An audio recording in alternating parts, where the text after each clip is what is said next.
Good morning everyone. ನಾನು ನಿಮ್ಮ ಪ್ರೀತಿಯ ಹುಬ್ಳಿಯ ಹುಡುಗಿ. ಇದು ನನ್ನ ಫ್ರೈಡೆಯ ಮಿನಿ ಬ್ಲಾಗ್ ಆಗಿರುತ್ತೆ. ಯಾವುದೇ ಒಂದು ಕೆಲಸನ ನಾವು ಸ್ಟಾರ್ಟಿಂಗಲ್ಲಿ ಫಸ್ಟ್ ಡೇ ತುಂಬ ಎಕ್ಸೈಟ್ಮೆಂಟಲ್ಲಿ ನಾವು ಸ್ಟಾರ್ಟ್ ಮಾಡ್ತೀವಿ. ಸೆಕೆಂಡ್ ಡೇ ಹೋಪ್ ಇರುತ್ತೆ. ಬಟ್ ಮೂರನೇ ದಿನ ಬರ್ತಾ ಬರ್ತಾ ನಮ್ಮ ಮನಸ್ಸಲ್ಲಿ ಕ್ವಶನ್ಸ್ ನಮಗೆ ನಾವೇ ಕೇಳೋ ಥರ ಆಗುತ್ತೆ. ನಾನು ಇದನ್ನು ಕಂಟಿನ್ಯೂ ಮಾಡಬೇಕಾ ಬೇಡವಾ ಅಂತ. ಜೊತೆಗೆ ಮೋಟಿವೇಶನ್ ಸ್ಲೋ ಆಗಿ ಕಮ್ಮಿ ಆಗ್ತಾ ಹೋಗುತ್ತೆ. ಹಾಗೆ ರೂಟೀನ್ ಹೆವಿ ಅನಿಸುತ್ತೆ. ಬಟ್ ಈ ಮೂಮೆಂಟಲ್ಲಿ ಡಿಸಿಷನ್ ನಾವು ತಗೋಬೇಕಾಗಿರುತ್ತೆ. ಕಂಫರ್ಟ್ ಚೂಸ್ ಮಾಡಬೇಕಾ ಇಲ್ಲ ನಾವು ಫ್ಯೂಚರ್ನ ಚೂಸ್ ಮಾಡಬೇಕಾ ಅಂತ.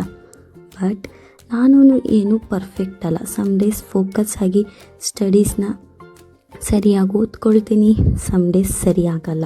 Some days 30 to 40 minutes study ಆಗುತ್ತೆ. ಬಟ್ ಇದೇನು ಫೇಲ್ಯೂರ್ ಅಲ್ಲ, ಎಫರ್ಟ್ಸ್ ಕೂಡ ಮ್ಯಾಟ್ರ್ ಆಗುತ್ತೆ. ನೀವೂ ಅಷ್ಟೇ ಫ್ರೆಂಡ್ಸ್. ನೀವು ಯಾವ ಕೆಲಸ ಮಾಡ್ತಾಯಿದ್ದೀರೋ ಅಟ್ ಪ್ರೆಸೆಂಟ್ ಅದು ಕೂಡ ನಿಮ್ಮ ಫ್ಯೂಚರ್ನ ಎಫರ್ಟ್ಸ್ ಆಗಿರುತ್ತೆ. ಈ ಜರ್ನಿಯಲ್ಲಿ ಕಂಪ್ಯಾರಿಷನ್ ಬರುತ್ತೆ. ಅದರ್ಸ್ ಪ್ರೋಗ್ರೆಸ್ ನೋಡಿ ಡೌಟ್ಸ್ ನಮಗೆ ನಾವೇ ಮಾಡ್ಕೊತೀವಿ. ಬಟ್ ಟ್ರಸ್ಟ್ ಏನಂದರೆ ಟೈಮ್ ಎಲ್ಲರಿಗೂ ಒಂದೇ ಥರ ಇರಲ್ಲ. ಸ್ಮಾಲ್ ಸ್ಟೆಪ್ಸ್ ಮ್ಯಾಟರ್ ಆಗುತ್ತೆ. ಸೈಲೆಂಟ್ ಪ್ರೋಗ್ರೆಸ್ ಮ್ಯಾಟರ್ ಆಗುತ್ತೆ. ಹಾಗೆ ಟುಡೇ ನೀವು ಏನನ್ನ ಮಾಡ್ತಾಯಿದ್ದೀರಾ, just show up and enough.